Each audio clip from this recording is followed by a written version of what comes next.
국회 입법데이트의 이익선입니다. 오늘 이 시간에는 서로 다른 두 가지 법안을 살펴보고자 하는데요. 우선 첫 번째로 사회복지사업법 개정안, 또 하나는 독점 규제 및 공정거래에 관한 법률 개정안입니다. 두 개정안을 대표 발의하셨습니다. 새정치민주연합 박병석 의원 모셨습니다. 의원님 어서 오십시오. 안녕하세요. 예, 반갑습니다. 네, 반갑습니다. 네. 지난 8일 이 새정치민주연합 전당대회에서 신임 의장으로 선출되셨습니다. 예. 축하드리고 또 하실 일이 많으실 것 같은데요. 예. 제가 이렇게 쭉 보면은 네. 서민들의 삶이 몹시 어렵습니다. 네. 예, 그리고 남북 관계도 막혀 있고 네. 예, 정부의 여러 가지 실책도 있고 근데 네. 야당이 국민들의 기대에 크게 못 미쳤었어요.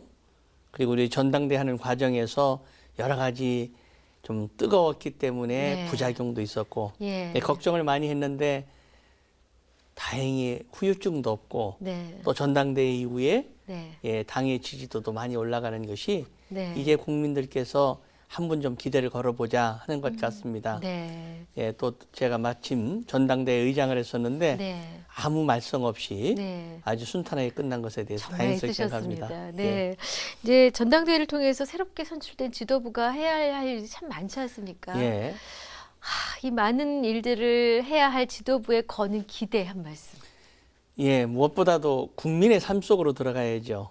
네. 예, 정말 중산층이 서민으로 내려앉고 서민들이 신빈곤층으로 내려앉는 이런 악순환의 고리를 빨리 끊고 중산층을 일으키고 네. 그리고 서민들에게 기대를 줄 수 있는 것, 정말 먹고 사는 문제에 관해서 매진해야 합니다. 네. 예, 정말 최근에 연말 정산의 문제라든가 그렇죠.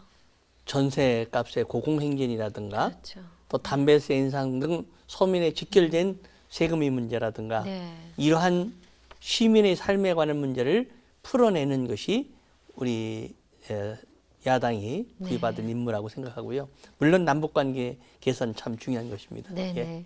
19대 국회 전반기 국회 부의장의 중책을 맡아오셨고 그동안 크고 작은 특별히 또 지난해 너무 큰 사고가 있었기 때문에 여러모로 힘들고 바쁜 시기를 보내오셨는데 지난 3년간의 그 활동 가운데서 가장 보람 있었던 일, 가장 아쉬웠던 일 만약에 하나씩만 꼽아주십시오 하면은 뭘 꼽으시겠습니까? 그 여야가 꽉 막혔을 때 네. 제가 중재 역할을 많이 했어요. 예. 때로는 여당의 수뇌부, 그다음에 청와대까지 접촉하면서 네. 막혔던 전국을 많이 풀어냈었습니다. 네. 기초연금법의 문제라든가 예. 또는 예산이 막혔을 때의 문제라든가 예. 이런 것이 좀 보람이 있고요.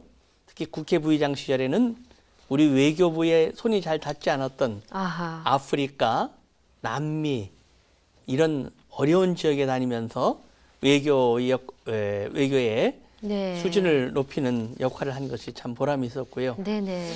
그다음에 외형적으로 보이는 거 보면 이 국회 배지가 네. 과거에는 나라국자 한자였는데 그랬습니다. 이제 한글 국회로 간 것을 제가 대표 발의한 것입니다. 그러셨군요. 아, 그거는 정말 자세히 들여다봐야 알 수 있었는데 딱 보이는데요. 예. 정말 잘하셨습니다. 예, 많은 이제 외국인들도 오시고 네. 그다음에 국회 TV로 매일 생중계되는데 맞습니다. 그 한자로 있었던 것이 늘 마음에 걸렸었는데요. 아하. 예, 그게 제가 재선 의원 때도 입법 발의를 했다가 통과를 못 시켰어요. 예. 정말 10년 만에 제가 통과를 시켰습니다. 예. 아유, 정말 애쓰셨습니다. 예. 근데 아까 꽉 막힌 전국에 해법을 제시하셨다는 말씀을 듣는 순간 의원님만의 비법이 있으셨겠구나. 미소 작전. 제일 중요한 것은 네. 신뢰지요. 네. 하나는 상대방, 네. 즉 새누리당으로부터 박병석 의원에 대해서는 믿을 만하다. 저 사람이 제안하는 것에 대해서는 진정성이 있고 아. 실현시킬 힘이 있다는 것이 중요한 것이고요. 예. 그다음에 우리 새정치민주연합은 박병석 의원은 항상 합리적이다. 아하. 예, 하는 믿음을 주었던 것이 중요한 것 같고요. 네. 근데 청와대의 문제는 적어도 박병석 부의장이 사심 없이 한다.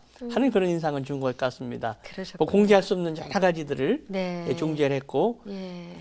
뭐 한두 가지를 빼놓고는 다 성사가 됐습니다. 그러셨군요. 예. 자, 이제 오늘 이제 모신 이유는 두 가지 개정안 때문이어서 이제 본론으로 가야겠습니다. 첫 번째 내용이 사회복지사업법 개정안입니다. 이 입법 발의하신 배경이 있으신지요? 이제 사회복지관이라는 게 종합복지관이에요. 네. 우리는 장애인 복지관, 노인 복지관, 아동 복지관 이렇게 있는데 네네. 이 사회복지관이라는 것은 가족의 보호부터 교육, 문화의 기능까지 다양하게 하거든요. 네. 그런데 인력 배치에 대한 규정이 없어요. 아, 예. 이 공간에서 일하는. 일하는 네. 분들이 최소한 어느 정도의 수준은 갖춰야 된다 하는 것이 다른 복지관들은 다 규정이 있는데 네. 사회복지관만은 그게 없습니다. 이건 예. 자질 부분도 포함하고 수 부분 다 포함하는 것입니까? 그렇습니다. 예를 들면 금년 현재 전국의 사회복지관이 네. 444개가 있는데 네. 참 많은 역할을 해요. 그런데 그럼요. 예. 평균 하루에 500명 정도가 이용을 하는데 그 500명을 대하는 네. 직원이 정규직 5명, 비정규직 1명 평균을 내보니까 그렇다 그래요. 네. 근데 이거 좀 기준을 좀 정해서 네. 우리 복지관의 역할을 제대로 하고 그 다음에 전문가들도 많이 좀 들어가서 네. 서비스의 질을 높이자 예, 하는 예. 의미에서 제가 인력 규제에 관한 법안을 제출했습니다. 그렇군요. 예. 이제 최근 들어 사회복지관 기능도 많고 정말 많은 인력도 필요하고 예. 좀 더 고급 인력도 필요하고 그렇습니다. 세세한 예. 부분까지 예. 감당해야 되는데 이 그러니까 현장에서 일하는 사회복지사 분들을 얘기를 들어보면은 정말 어렵고 힘들다 그럽니다. 그분들의 고충에 대해서도 잘 알고 계시죠? 예, 어려움이 이제 특히 이게 소득이 낮은 곳에 있는 네. 복지관 같은 데 가면 더 어렵죠. 우선 구호의 문제가 심각하고요. 네. 때로는 이제 술 취하신 분들이 와가지고 여러 가지 곱지 않은 말씀, 네. 그 다음에 여러 가지 어려움을 아유. 주시는 경우도 많이 있죠. 네네. 그리고 이제 좀 소득 수준이 높은 곳에 관해서는 네. 그분들이 원하는 문화, 교육의 네. 수준이 또 상당히 높아서 사회 선도적 기능을 해야 되기 때문에 전문성도 갖춰야 되고 인내심도 있어야 되고 열정도 있어야 되고요. 그리고 뭐 우리 사회가 임금이 이렇게 높은 수준이 아닌데 네. 이분들이 그런 종합적인 일을 하는데 평균 제가 이제 지역이 대전이니까요. 네네. 대전 사회복지관 같은 경우는 네네. 그러면 월 한 150만 원 정도 돼요. 예. 그러니까 좀 여러 가지 전문성에 따라서 일의 강도에 따라서 좀 대우 개선을 좀 할 필요가 있다는 생각합니다. 그렇습니다. 예. 자, 이제 최근 들어서 이 사회복지관의 기능과 역할이 좀 더 다양하게 요구되고 있고 사람들의 인식도 높아졌기 때문에 예전에 복지관을 찾지 않던 분들도 이제 두드리고 뭔가 거기서 내가 할 수 있지 않을까, 배울 수 있지 않을까 생각을 하거든요. 이 사회복지관이 지역 주민에게 양질의 서비스를 제공하기 위해서 선결해야 될 과제들로 지금 뭐 전문적인 인력도 말씀하시고 다양한 프로그램도 얘기하시고 또 조금 더 상향 조정될 임금에 대한 얘기도 하셨거든요. 뭐가 먼저 이렇게 선결돼야 될까요? 지역별 특성, 지역별. 대상별 특성, 네. 소위 특화된 복지관이 필요한 겁니다. 아하, 예. 말씀드린 대로 저소득층이 사는 곳의 경우에는 어떻게 하면 그분들의 근본적인 먹고 사는 문제, 구호의 문제를 해결할 것이냐 하는 것이고요. 예. 소득 수준이 높은 곳에 대해서는 그분들이 원하는 차원 높은 문화 쪽으로 어떻게 해줘야 되느냐 하는 지역별 문제 또 대상의 문제 하는 것을 특화시켜서 이게 종합적인 일을 하지만 그럼에도 불구하고 지역별 대상별 특성을 갖추는 것이 중요하다 하는 것이고요. 그 특화가 되면 거기에 따른 전문 인력들이 필요하겠죠. 그렇죠. 막연하게 내가 봉사하겠다 하는 열정만 가지고는 안 되는 것이고 거기에 전문성을 갖춘 분들이 함께 어우러져야 되는 것이고요. 근데 어떤 곳은 일이 많고 좀 적은데 그렇죠. 인력을 어떻게 할 것이냐 하는 최소한의 기준은 필요하겠죠. 이번에 인력 규정을 좀 만들자 하는 것이 제가 낸 법의 요지입니다. 네, 예. 그 구체적인 뭐 내용을 들어가 보면 자세한 것까지는 지금 다 말씀드릴 수는 없습니다만, 뭐 특화해야 된다라는 것하고 어느 규모 이상의 몇 인 이상 내지는 그렇게, 1인당 감당할 수 있는 주민이 몇 인, 이 정도로 규정을 그렇습니다. 잡으셨습니까? 예, 기본적 수요의 그 되게 일의 차이에 따라서 네. 업무의 양에 따라서 네네. 이런 정도의 인력은 갖춥니다 하는 최소한의 인력 규정을 만들어 놓는 것이죠. 현장에서 좋아들 하실 것 같은데요. 꼭 필요한 것 같아요. 이 개정안이 만약에 그 처리가 되면 네. 어떠한 개선 효과를 기대하고 계십니까? 우선 그 서비스를 받는 지역 주민의 입장에서는 이분들이 과거보다 친절해졌다. 과거에 하시던 분들보다 훨씬 전문적이다. 아하. 예. 그다음에 막 쫓기고 네. 예, 하지 않고 좀 이렇게 마음의 여유를 가지고 해주겠다 하는 네. 것이 받는 분들의 입장이고요. 예. 또 복지관에서 일하는 분들은 그래 내가 아침부터 저녁까지 온갖 일을 다 해야 됐는데 정말로 이제 주민들에 의해서 네. 할 수 있는 일들을 집중할 수 있다 네. 하는 것이 있고 또 네. 최소한의 규정이 있기 때문에 자기의 생활을 할 수 있는 그렇죠. 네. 일석이조 효과가 있다 이렇게 생각합니다. 전망은 어떻게 보고 계십니까? 이 문제에 관해서는 큰 이의가 없으리라고 생각합니다. 왜냐하면 우리 복지관이 장애인 복지관, 노인 복지관, 아동 복지관 이렇게 있는데 네. 다 인력 규정이 있어요. 예. 사회종합복지관만 없습니다. 없으니까. 네. 형평성에도 맞고. 예, 그러네요. 그렇습니다. 네. 예. 좋은 결과 있으시길 바라면서 두 고맙습니다. 번째 내용으로 예. 가보겠습니다.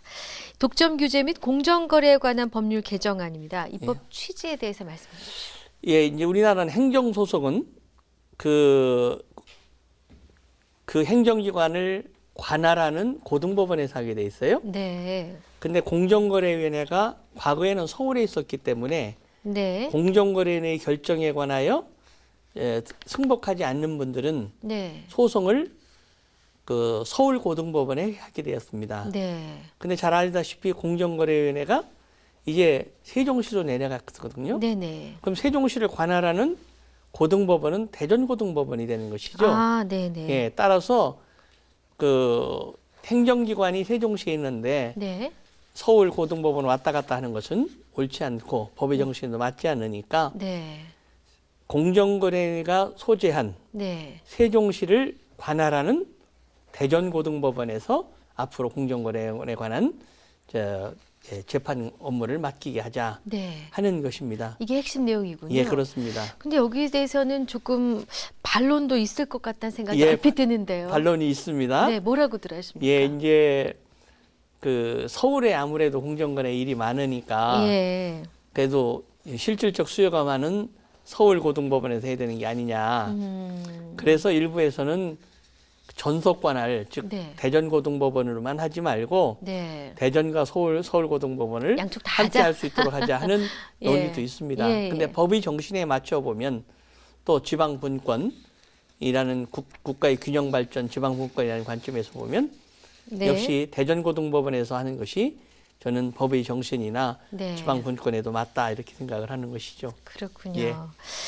이 경제적 약자의 경영 환경이 또 나아져야지 우리 전체 경제가 좀 한 걸음 나아갈 수 있을 텐데요. 그렇습니다. 예. 현재 우리나라 공정거래위원회 활동에 대해서는 어떻게 평가하시는지 궁금합니다. 예, 공정거래위원회가 하는 큰 두 가지 일이 네. 하나는 경제력 집중 방지, 즉 재벌 이런 네. 것들이 자꾸 이렇게 재벌만 커지는 것에 대해서는 정당하게 커라 하는 경제력 집중 방지하고요.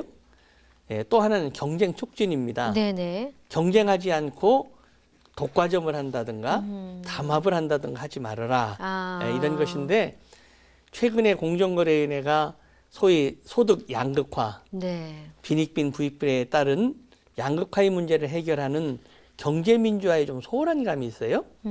예, 단기적으로는 경제민주화가 네. 경제성장과 배치되는 것처럼 보이지만 네. 긴 눈으로 보면 경제가 민주화가 되는 것이 경제성장에도 도움이 된다 네. 하는 것에 대해서는 대부분 뜻을 같이 합니다. 네.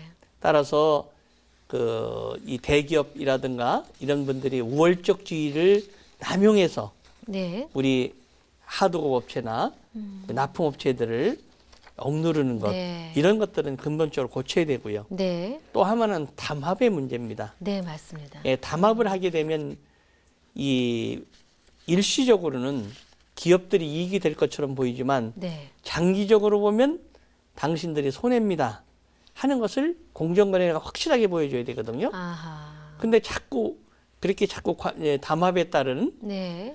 그 과징금을 많이 물려도 네. 왜 자꾸 단합을 하느냐. 과징금보다 이익이 더 많으니까요. 그렇습니다. 네. 그런 과징금 내더라도 담합에서 얻는 이익이 크다고 생각하기 때문에 하겠죠. 담합을 하는 거죠. 그러니까 그렇지 않다. 담합해서 얻는 이익이 단기적이고 작고 네. 중장기적으로 보면 담합해가지고 받는 불이익이 훨씬 크다 아하. 하는 것을 공정거래회가 반드시 보여줘라 네. 하는 뜻을 좀 강조하고 싶습니다. 과징금 이외에 또 다른 불이익에 대해서 생각을 하시는 것 같습니다. 예, 네. 이제 특히 또 이제 밖에 나가면 이런 생각들 이래기를 해요. 세금 문제는 국세청보다는 공정거래가 훨씬 무섭다 그러거든요. 네. 기업들이 세금을 이거는 내가 이거 세금 낼 걸 안 낸다 탄로한다는 걸 알고요. 네. 내가 이 세금을 내지 않으면 어느 정도의 그 추징금을 받을 것이다 네. 하는 걸 아는데 네. 공정거래위는 이것이 위반이 되는지 아닌지에 대해서도 불투명하고요. 아. 설사 이것을 위반했다 하더라도 얼마만큼 내가 과징금을 낼 것인가에 대해서 예측이 예측이 어렵습니다. 안 되는군요. 그렇게 되면 네. 공정거래 직원들의 자의성, 네. 재량권이 너무 커지는 것이죠. 네. 그렇게 되면 거기에 바로 부정의 소지가 따르는 것이기 때문에 네. 이걸 좀 분명히 해야 될 겁니다. 그렇군요. 예. 네, 또 좋은 결과 있기를 바라면서 예. 이제 또 다른 질문을 드려야겠습니다. 의원님께서는 그 신진 지역 일꾼을 키우는데 참 관심이 많으셨다고 들었습니다. 특히 뭐 여성과 청년들에게 기회를 많이 주셔 온 걸로 아는데 예. 어떤 성과를 그간 내셨는지요? 우선 저희 지역에 그 여성 의원 수가 네, 제가 이제 공천을 관여해서 네네. 드린 분 중에서 여성 의원의 수가 남성 의원보다 많고요. 아, 그러시군요. 네. 그 다음에 광역시도 네, 여성 의장이 전국에서 한 분밖에 안 계시는데 네, 그 대전시에 네. 바로 저희 지역의 여성 의원님이 대전시 의회 의장을 하세요. 네, 예, 여성에 대한 배려를 뭐 일찌감치 제가 네. 서울시 부시장부터 할 때부터 네. 좀 관심을 뒀고요. 그러셨군요. 그 다음에 청년에는 최연소 30대 초반의 의원도 저희 지역에서 나왔고요. 아, 예, 그래서 제가 큰 틀에서 보면 여성과 남성을 적절히 조화를 시켰고 항상 어느 사회고 정치도 마찬가지인데 네네, 노년, 네, 중년, 네, 그다음 청년의 배합을 잘 해야죠. 네. 그런 것을 충실히 갖춰가고 있다고 생각합니다. 그러셨군요. 예. 자, 이제 또 올해 국회에서 꼭 이건 진짜 해결해야겠다. 시급한 법안이 예, 있다면 제가 뭘 이 꼽으십니까? 대학생을 포함한 청년의 문제에 대해서 열정을 쏟았습니다. 네, 예, 이 청년들이 사회의 첫발부터 네. 어느 부모를 만났느냐에 따라서 불이익을 받아서는 안 된다. 그러면요. 그래서 이 청년들이 그 입사 시험 볼 때 과거에 연체 기록이 있다는 이유로 불이익을 받지 않도록 하는 조치를 제가 했고요. 네, 작년부터 제가 힘주어서 강조하는 것은 대학생들이나 청년들이 돈을 빌릴 수가 없어요. 네. 소득도 없지, 재산도 없지. 예. 그러니까 금융은행에서 돈을 안 빌려줍니다. 그렇죠. 그럼 저축은행이나 대부업체로 가는데 그렇죠. 한 30%씩 돼요. 이거 내고 아르바이트도 못 삽니다. 갚습니다. 예, 예. 그래서 대학생 청년들을 중심으로 한 금리를 대폭 낮춰라. 10%로 낮춰라 하는 것을 네. 작년부터 강조를 했고요. 그다음에 이분들이 실질적으로 학자금은 장학재 내에서 빌려 쓰는데 네. 생활비가 없잖아요. 그렇죠. 일정 최소한의 한도 내에서 뭐 한 4, 5%대의 네. 은행금리 수준의 그 대출을 해줘라 네. 하는 문제가 가시화되고 일부 성과로 옮겨지고 있고요. 네. 금년에도 적어도 사회의 출발선에서 어느 부모를 만나느냐에 따라서 불이익을 받는 네. 그런 것을 없애도록 최선을 다할 겁니다. 그리고 뭐 그쪽 업체 계신 분들한테 미안합니다만 대부 업체 광고가 너무 많아서요. 예, 좀 덜 봤으면 싶습니다. 예, 그것도 네. 사실은 그 시간대의 조절이라든가 네. 이것도 검토해 볼 필요가 있다고 예. 생각합니다. 끝으로 하나만 더 여쭤보겠습니다. 올해 관심을 갖고도 연구하고 계신 또 다른 입법 계획이 있으시면 조금만 힌트를 주십시오. 예. 뭘 하시는지. 그 요번에 아주 유명했던 모뉴엘이라는 회사가 부도가 났죠. 아, 네. 예. 그 과정에서 보면 무역보험공사라는 게 많은 문제가 있었어요. 네. 계속 부실업체에 대출을 해서 많은 돈을 국민의 세금을 낭비하고 네. 정말로 실질적으로 금융기관의 역할을 하는 곳에 대해서는 금융감독원에서 좀 뭐랄까 견제를 해야 되겠다. 그렇죠. 네. 예, 좀 검사도 나고 하는 것이 필요하다는 생각을 합니다. 네. 실질적인 금융기관에 대해서는 전문 영역인 금융감독원의 감시를 받도록 네. 하는 것이 필요하다는 생각을 하고 있고요. 네. 특히 서민들 네. 그리고 청년을 포함한 대학생들의 첫 출발에 어려움이 없도록 하는 법과 제도를 좀 열정을 들여서 만들고 싶습니다. 네. 네. 지금까지도 많은 일을 해오셨지만은 자 올해도 또 활발한 입법 활동 해주시기를 부탁드리겠습니다. 예, 나와주셔서 감사합니다, 의원님. 예, 감사합니다. 네, 입법데이트 오늘은 새정치민주연합 박병석 의원과 함께한 시간이었습니다. 시청해주신 여러분 고맙습니다.